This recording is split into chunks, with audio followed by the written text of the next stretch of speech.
50 executive orders and counting by President Biden since taking office just 3 weeks ago. It is the most by any president at the start of their administration in U.S. history. This morning, David Williams with the Taxpayers Protection Alliance joining us live to weigh in on what this means. So, David, is this working or is this concerning?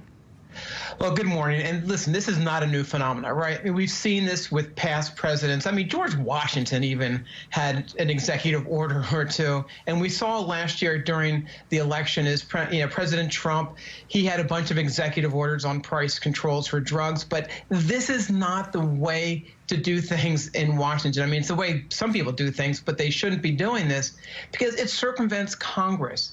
And it's really temporary. So when you have an executive order, a lot of them are overturned by the next president or by the Supreme Court. So it's just a sloppy way of doing business. And you know, a lot of it is virtue signaling because you have a lot of these executive orders that, wearing a mask on federal lands. I mean, that sounds great, but if you're in the middle of nowhere on federal lands, should you really wear a mask? So a lot of it is just has no substance, but some of it does. David, are there any that are more problematic in your opinion than others?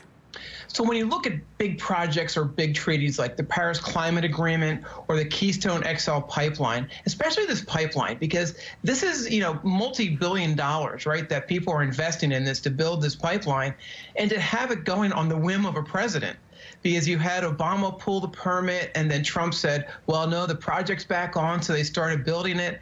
And now Joe Biden says, well, no, I don't like the Keystone XL pipeline, so I'm going to revoke the permit. Well, this does a lot of things. First of all, it's a lot of money into the economy for this pipeline. But, Prime Minister Justin Trudeau was not happy. He said that he was very disappointed that this happened, that Biden did this. So he's already straining the relations with Canada. And this is a massive project. Let the Senate and House decide this. This has been reviewed by the State Department.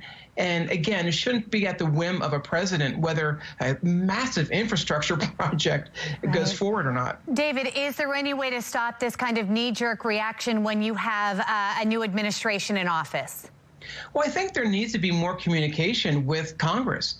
And, Joe Biden talked about unity and bringing Republicans and Democrats together. And, a lot of these things are political issues. The Keystone XL pipeline, for example, is a political issue to a lot of people. And he should have, consulted Congress and maybe just gone a little bit slower on this. And the same for the Paris Climate Accords is that, this is a treaty. This is going to cost a lot of money for the U.S. And, why not go through Congress and get this approved?